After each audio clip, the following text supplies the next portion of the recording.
Bilmez idim dert verer derdimin dermanları. Gün geler pişman olar nefsinin kurbanları. Dünya taxtinden salar şahları sultanları. Etibarsiz dünyaya etibar etmek günahtır. İntihar etmek günahtır.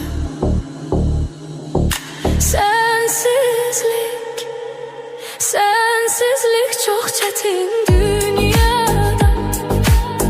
Qəm yazılmış qismətim